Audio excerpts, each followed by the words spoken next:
Besoj që të gjithë kanë ndjekur procesin e hapur që ne kemi organizuar për programin, me qëllimin që programi bazë i Kongresit të 5 nëntorit të shkuar të kalojë nëpërmjet një diskutimi të hapur për çdo pjesë të tij. E kemi quajtur rruga e programit gjithë të proces dhe gjatë gjithë kësaj rruge kemi projektuar stacione për të gjitha grupet e punës programit që janë ngritur. Janë 21 grupe pune, cilat janë ndarë sipas fushave dhe në të gjithë Shqipërinë vazhdojnë, organizohen gjatë gjithë javës tryeza dhe takime për të ndarë me njerëzit sipas fushave, por edhe me qytetarët e interesuar, pikpamjet tona dhe njëkohësisht shqetësimet që dalin qoftë nga situata aktuale, qoftë edhe nga nevojat që njerëzit kanë e që padyshim duan të shikojnë të mirë kuptuara dhe të trajtuara si duhet në programin e Partisë Socialiste. Ne jemi këtu sot për të diskutuar për atë pjesë programit që ka të bëjë me shëndetësinë. Dhe pyetja që ngrihet sot dhe që në fakt ka në përmbajtjen e vet dallimin themelor mes nesh Partisë Socialiste dhe progresistëve në përgjithësi dhe atyre që sot qeverisin është një shërbim shëndetësor sipas mundësisë për të paguar apo një shërbim shëndetësor sipas nevojës së gjithë secilit. Kjo është pyetja që përcakton në përgjigjen e vet dallimin mes atyre që qeverisin sot dhe nesh që do qeverisim nesër. Për ata, shërbimi shëndetësor duhet ta marrë vetëm kush është në gjendje të paguajë. Dhe nëse nuk ka punë e për këtë arsye është i pasiguruar, e prandaj edhe aq i varfër sa nuk ka mundësi të paguajë, atëherë le të vdesë. Ndërsa për ne është koha që të ndërtojmë një sistem krejt të ri të shërbimit shëndetësor. Një sistem shërbimi shëndetësor universal për të gjithë, si e drejtë e çdo qytetari dhe detyrë nga e cila shteti nuk mund të shmanget. E thënë ndryshe, politika e atyre që sot qeverisin bazohet në parimin secili për vete dhe Zoti për të gjithë. Ndërsa politika jonë bazohet në parimin secili sipas mundësive dhe shteti në shërbim të të gjithëve. Secili për vete dhe Zoti për të gjithë do të thotë që kush ka mundësi të sigurohet, ka dhe mundësi të marrë shërbimin. Por dhe kjo mbetet shumë teorike, sepse shërbimi që merr është një cilësie shumë të ulët dhe praktikisht në tërësi ajo çka ofron ky shërbim nuk ka absolutisht lidhje me çka qytetarët në nevojë për këtë shërbim meritojnë. Ndërkohë që secili sipas mundësive dhe shteti në shërbim të gjithëve do të thotë që ne nuk mund t'i trajtojmë ata qindra e mira njerëz të cilët sot janë pasiguruar për shkak se janë pa punë, si pengje të vetë varfërisë tyre. Dhe du themi, në rast se nuk jeni të siguruar, atëherë duhet paguani tarifa të cilat praktikisht i tejkalojnë mundësitë e tyre financiare.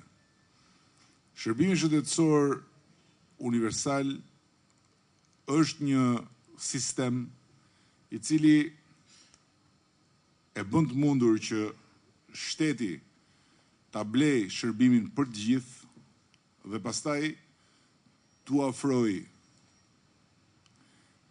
të gjithë atyre që kanë nevojë pa dallim. Është një sistem që ka pasur sukses në shumë vende, ndërkohë që sistemi i sigurimeve shëndetësore në Shqipëri praktikisht ka vite që ka dështuar.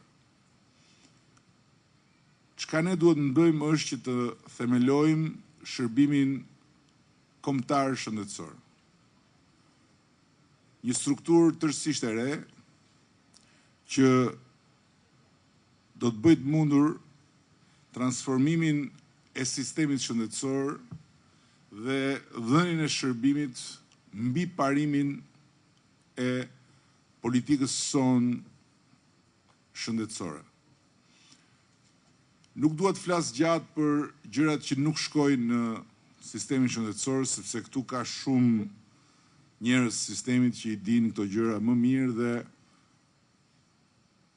është e nevojshme që ky bashkëbisedim të krijojë mundësinë për të gjithë ata që të mund të shprehin shqetësimet apo edhe të bëjnë sugjerimet e tyre. Por dua vetëm të them që sot ne kemi një shërbim shëndetësor që është tërësisht i dështuar, është thelbësisht i korruptuar dhe është praktikisht në një gjendje të tillë degradimi që ka cënuar rënd qoftë dinjitetin e atyre që punojnë në këtë shërbim, dinjitetin profesional, por dhe dinjitetin njerëzor dhe qoftë edhe dinjitetin shoqëror të vendit tonë. Unë kam shumë besim që duke e transformuar rrënjësisht shërbimin shëndetësor dhe duke kaluar nga një shërbim i bazuar tek sigurimet shëndetësore në një shërbim të bazuar tek domosdoshmëria për të shërbyer edhe atyre që e kanë të pamundur të sigurohen, ne do të hedhim bazat e një sistemi i cili sigurisht do të dojë kohën e vet për të performuar ashtu siç të gjithë dëshirojmë, por pa asnjë diskutim do të sjell në kohë shumë të mira.